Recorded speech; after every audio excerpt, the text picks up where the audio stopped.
Hey everybody, so this is just going to be an introduction a little bit to your practicum course that you will be taking in the fall of 2024. So this is MLT 283.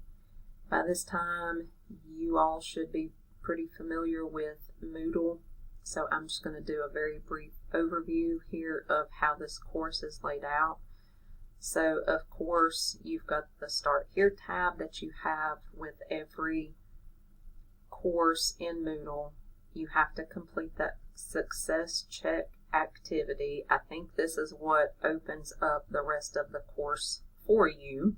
So make sure you complete that within the first couple days of the course. Then in this course, I've also got your syllabus and the clinical practicum manual. So this clinical practicum manual has been updated for the 24-25 year. This will have information in it such as the dates that you will be out of clinicals for school or campus holidays or school closings. It will also have a recommended rotation schedule in there, so your clinical sites should have a copy of that, but this is a resource for you as well. And just to show you, it's also got, just 1 second while this pulls up, it's also got an evaluation tool that you will have to have filled out at the end of each clinical rotation. So here's the manual, table of contents. Here is that recommended schedule, rotation schedule. So your facility may choose to move those departments, put those departments in a different order. That's fine, whatever works best for that facility. The main thing is the number of days needs to stay pretty consistent, within a day or two maybe of that recommendation. There are your days that you will be off or excused from clinicals. And then grading schedule. So once your preceptor performs your evaluation in Trajexis, it gives you it's based on a point system. So you get points that translate to a grade, a number grade and a letter grade. So if you are curious, you can see your points that you earned from an evaluation, but you don't know what that translates to. That's in this clinical practicum manual as well. And then this is what I was talking about for your affective evaluation. And these evaluation forms are in Trajexis in an electronic format that your preceptors should have access to. If for some reason they can't get into Trajexis, they've not been set up yet, they're a new employee maybe, you have a copy of the evaluation forms in your clinical practicum manual. They can fill it out manually if they need to, and you can email it to me or whatever needs to take place. But you will have an affective evaluation that is the same for every single department. So that needs to be filled out for each department, in addition to the evaluation that is the psychomotor evaluation that is specific to the department. So you can see here's the psychomotor evaluation, and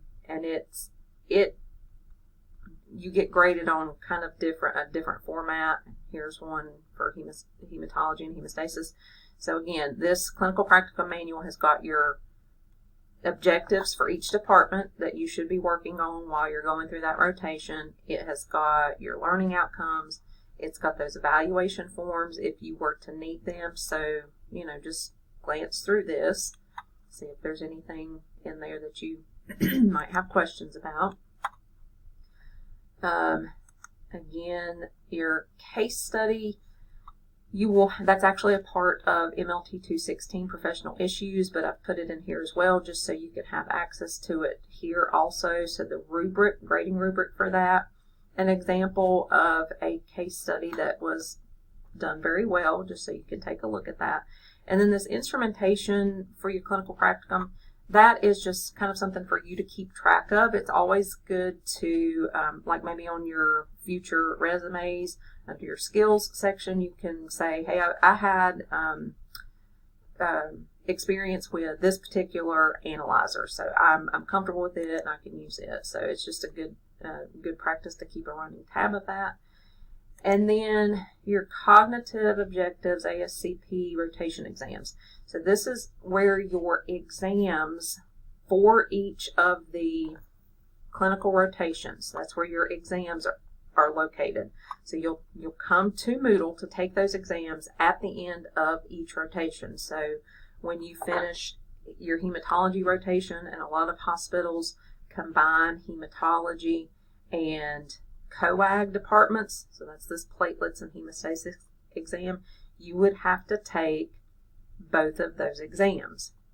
Urinalysis and body fluids, that department might be a little bit different at each different lab. I know some hospitals have it as its own department. Others may have it kind of included with something else. So whatever you've been through, whichever rotation you just completed, you would then need to come in here and take your exam. Now, immunohematology and immunology, serology, molecular, you would take both of those for blood bank. Hematology and platelets hemostasis, take both of those for hematology, and I think and then micro and special micro would be taken together. So just keep in mind that some of these rotations are going to have 2 exams that you're going to have to complete once you're through that rotation, so you want to plan accordingly. And then assignments, just a reflective assignment for you to complete once your clinical experience is over with, so that we can kind of get feedback on how you feel like that went for you.